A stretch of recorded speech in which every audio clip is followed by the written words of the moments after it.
तो दोस्तों stock market में ट्रेडिंग करने के पैसा लगाने के बहुत सारे तरीके हैं। आज हम बात करेंगे डिलीवरी फॉर्मेट के बारे में। डिलीवरी आपको लॉन्ग टर्म लेवल पे पैसा लगाना अलाउ करती है। इसमें आप एक दिन, महीना, साल, 10 साल या अगली जनरेशन को भी शेयर्स प्रोवाइड कर सकते हैं। आपकी मर्जी है कब तक आपको होल्ड करना है और कितने प्रॉफिट पे आपको निकलना है। लेकिन इस फॉर्मेट को काफ़ी लोग ईजी ले लेते हैं। है ईजी, लेकिन क्या इतना इजी है कि आप हमेशा प्रॉफिटेबल रहते हैं? इस पर्टिकुलर वीडियो में बताएंगे कि किस तरीके से कुछ टिप्स का आपको इस्तेमाल करना है जिसको यूज़ करके आप रेगुलर लेवल पे एक अच्छा प्रॉफिटेबल पोर्टफोलियो अपने लिए रेडी रख सकते हैं। तो दोस्तों इस वीडियो को एंड तक देखिएगा ताकि आपको डिटेल में अच्छे से समझ आए कि डिलीवरी ट्रेडिंग आसान ज़रूर है लेकिन हमेशा प्रॉफिटेबल कैसे हो सकती है, ये सब बताएंगे। तो आइए शुरू करते हैं। तो दोस्तों डिलीवरी ट्रेडिंग में आपको जो भी शेयर्स बाय करने हैं वो आपके डीमैट अकाउंट में चले जाते हैं और तब तक रहते हैं जब आप उनको बेच नहीं देते। ये अलग है फॉर्मेट इंट्राडे से, जहां पे आपके अकाउंट में, डीमैट अकाउंट में शेयर्स आते नहीं हैं, आप उसी दिन एंटर और एग्जिट कर जाते हैं स्टॉक से। तो डिलीवरी फॉर्मेट में जब आप बाइंग के साथ सेलिंग करेंगे शेयर्स की तो आपको डीपी चार्जेस भी देने पड़ते हैं। इस बात का आपको पता होना चाहिए। जो हर ब्रोकर आपसे चार्ज करता है इसमें डिपॉजिटरी के भी कुछ पैसे होते हैं। जहां तक बात है टिप्स की, तो पहली टिप यह है कि आपको मिक्स एंड मैच करना है। अब मिक्स एंड मैच किस तरह से? Don't put all the eggs in the same basket, ये आपने बहुत सुना होगा। हमारे कुछ वीडियोस में भी हमने बताया है। ये एक पोर्टफोलियो को मैनेज करने का तरीका है जहां पे आप हर चीज एक ही जगह इन्वेस्ट नहीं करते। जैसे आप किसी भीड़ भाड़ इलाके में जाते हैं तो आपकी कोशिश रहती है कि एक ही पॉकेट में सारे पैसे मत रखें, अपने सारे पैसे को अलग अलग पॉकेट्स में डिवाइड कर लें कि इन केस कोई जेब कतरा आपकी पॉकेट मार लेता है तो आप कंप्लीटली पैसों से डिवॉइड ना हो, आपके पैसे खत्म ना हो। इसलिए स्टॉक मार्केट भी एक भीड़ है स्टॉक्स की, जहां पे आप पैसा जब लगा रहे हैं, स्पेशली जब आप एनालिसिस के बाद भी पैसा लगा रहे हैं, तब भी ऐसा चांस हो सकता है कि आपका पोर्टफोलियो नेगेटिव में चला जाए। जब आप अपने पोर्टफोलियो को डिवाइड कर देंगे अलग अलग शेयर्स में, सेक्टर्स में, कंपनीज में, तो जो आपका रिस्क फैक्टर है वो कम हो जाएगा। कहीं पे अगर नुकसान होता भी है तो दूसरी जगह प्रॉफिट हो जाएगा। आपका पोर्टफोलियो पॉजिटिव रहता है जहां तक रिटर्न्स की बात है। दूसरी टिप, पेशेंस। आराम से वेट कीजिए, थोड़ा सा पेशेंस रखना जरूरी है। स्टॉक मार्केट में वॉलेटिलिटी बहुत ज़्यादा होती है। कई बार कई सेक्टर्स धड़म से गिर जाते हैं और जो भी कंपनीज उस सेक्टर की होती हैं सब की सब नुकसान में चली जाती हैं। तो उसका मतलब क्या? आप अपने पोर्टफोलियो को एग्जिट कर दें, सारे शेयर्स को सेल ऑफ कर दें? जी नहीं।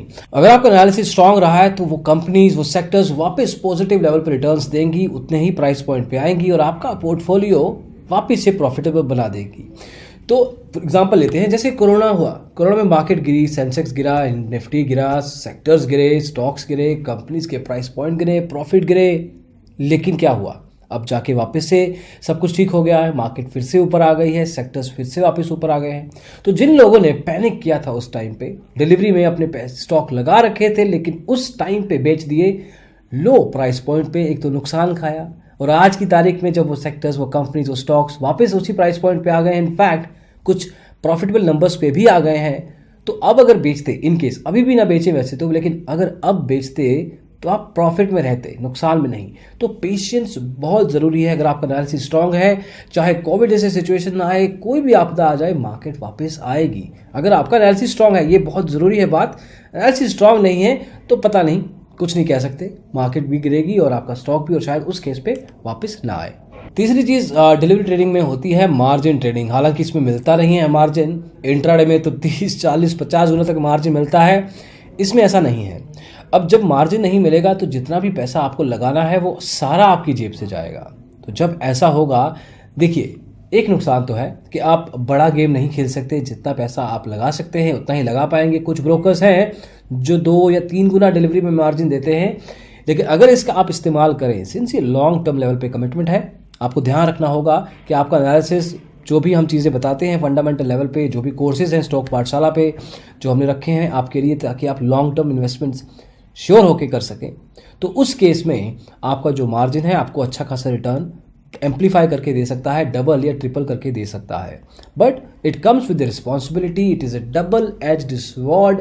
ये हमेशा आपने सुना होगा, तो हम आपको फिर से रिपीट करके बता रहे हैं ताकि आप कभी भूले ना ये चीज़ को। और फाइनल टिप है कि कब बाय करना चाहिए। देखिए, हर कंपनी का, हर स्टॉक का एक प्राइस पॉइंट होता है। आपको इंट्रिंसिक वैल्यू जांचनी चाहिए, उसकी फेयर वैल्यू जाननी चाहिए, ताकि आप श्योर हो सकें कि आज अगर आप इसको बाय भी कर रहे हैं, कल को प्रॉफिट भी देगा, लेकिन क्या वो सही प्राइस है जहां पे आपने उसको एंटर किया। स्टॉक का एंट्री प्राइस और एग्जिट प्राइस दोनों इंपॉर्टेंट पॉइंट्स होते हैं। अगर आपने महंगा खरीदा है तो आपका रिटर्न शायद आपको मिलेगा सर्टेन लेवल पे कुछ सालों बाद, लेकिन अगर आप उसको फेयर वैल्यू पे सही टाइम पे खरीदते तो शायद आपका रिटर्न और भी ज़्यादा हो सकता था। इसलिए फेयर वैल्यू, इंट्रिंसिक वैल्यू, जो इंट्रिंसिक प्राइस होता है स्टॉक का या कंपनी का, उसको फिगर आउट करना ज़रूरी है। इसके लिए एनालिसिस भी बेहद इंपॉर्टेंट हो जाता है। आपने हमारे सारे टिप्स में एक चीज़ कंसिस्टेंटली ज़रूर समझी होगी कि आपका fundamental analysis long term investments के लिए बहुत इंपॉर्टेंट है, उसको बिल्कुल नज़रअंदाज मत कीजिए। तो दोस्तों, इस वीडियो में बस इतना ही। डिलीवरी ट्रेडिंग आसान है, आपको फिर से रिपीट कर देते हैं इंट्राडे ट्रेडिंग के कंपैरिजन में, लेकिन प्रॉफिटेबल पोर्टफोलियो रख पाना लंबे समय तक मुश्किल हो सकता है। इसलिए इन कुछ टिप्स का इस्तेमाल कीजिए। आपकी कुछ अलग से टिप्स हैं, वो भी आप कमेंट्स में बता सकते हैं, जिनका हम इस्तेमाल करके बाकी लोगों की हेल्प कर सकते हैं। खुद से लोग समझ सकते हैं, कमेंट्स में पढ़ के बाकी लोगों की भी मदद करनी चाहिए। इस वीडियो में दोस्तों बस इतना ही। पसंद आया हो तो लाइक कीजिए, शेयर कीजिए दोस्तों के साथ।